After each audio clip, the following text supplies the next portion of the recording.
दोस्तों, बात चाहे सामाजिक हो, मानसिक हो, व्यवहारिक या व्यक्तिगत हो, भगवान कृष्ण ने गीता के भीतर सभी प्रकार के परिस्थितियों से जूझने और उनसे जीतने का अमूल्य ज्ञान हमें दिया है। अगर इन उपदेशों को जीवन में उतार लिया जाए तो आपको जीवन में सफल होने से कोई रोक नहीं सकता। आइए आज हम जानते हैं गीता के 5 ऐसे ही उपदेशों के विषय में। पहला, जैसा विचार वैसा ही जीवन व भविष्य। दोस्तों, कृष्ण के अनुसार व्यक्ति जैसा सोचता है वैसा ही बन जाता है। आप लाख टूट चुके हों लेकिन फिर भी हौसला रखिए, आप वापस सब कुछ प्राप्त कर सकते हैं और सब कुछ जीत सकते हैं। नकारात्मक सोच को दिमाग से बाहर निकालकर फिर से शुरुआत करें, अपनी पूरी शक्ति लगा दें और आप देख पाएंगे कि आप परिस्थितियों में बदलाव महसूस कर रहे हैं। कृष्ण ने एक स्थान पर अर्जुन से कहा था कि राक्षसों यानी नकारात्मक ऊर्जाओं को पूजने वाले राक्षसों को प्राप्त होते हैं, जबकि देवताओं यानी सकारात्मक ऊर्जाओं को फॉलो करने वाले देवताओं को प्राप्त होते हैं। सारा खेल ऊर्जा के बहाव का ही है कि आपकी ऊर्जा या भावना किस तरफ है।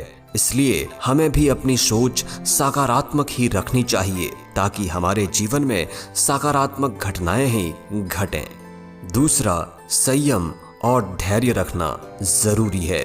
दोस्तों, बुरे हालात या दुख किसके जीवन में नहीं आते, लेकिन कृष्ण कहते हैं कि संयम और धैर्य के साथ हमें पुरुषार्थ करते रहना चाहिए, फिर चाहे कैसी भी परिस्थिति हो। संयम और धैर्य से मानसिक दृढ़ता आती है और मानसिक रूप से दृढ़ व्यक्ति ही विषम परिस्थितियों में भी शांत चित्त रह सकता है। तीसरा, योजना बनाना है आवश्यक। दोस्तों, भगवान कृष्ण के अनुसार इंसान को प्रत्येक कार्य योजनाबद्ध तरीके से करना चाहिए, तभी वह सफल हो सकता है। राजनीति ही नहीं बल्कि जीवन के प्रत्येक क्षेत्र में प्रगति के लिए कुशल रणनीति की आवश्यकता होती है, क्योंकि प्रत्येक क्षेत्र अपने आप में कुरुक्षेत्र ही है, भले वह मानसिक, शारीरिक या भावनात्मक हो। अगर जीवन में रणनीति नहीं है यानी समझिए कि आप एक अराजक भविष्य की ओर बढ़ रहे हैं, जो बिल्कुल उचित नहीं है। पांडवों की सेना व स्वयं पांडव कौरवों से संख्या में कम थे, लेकिन फिर भी वे युद्ध जीत गए क्योंकि उनके पास कृष्ण के रूप में एक कुशल रणनीतिज्ञ थे। चौथा, अपने हक के लिए लड़ना ही होगा।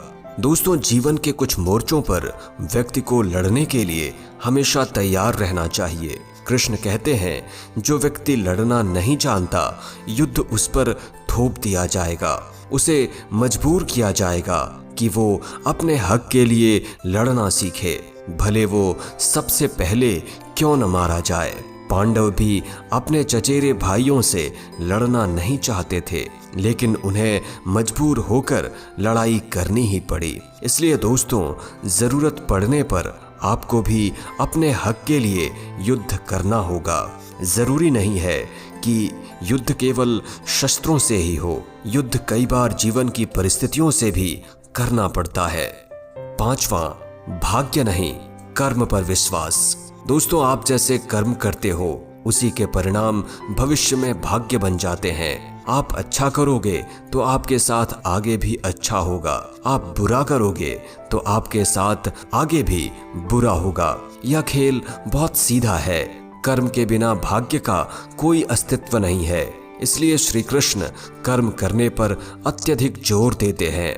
दोस्तों, वीडियो पसंद आई हो तो इसे जरूर लाइक करें, कमेंट करें, शेयर करें और चैनल को सब्सक्राइब करना न भूलें।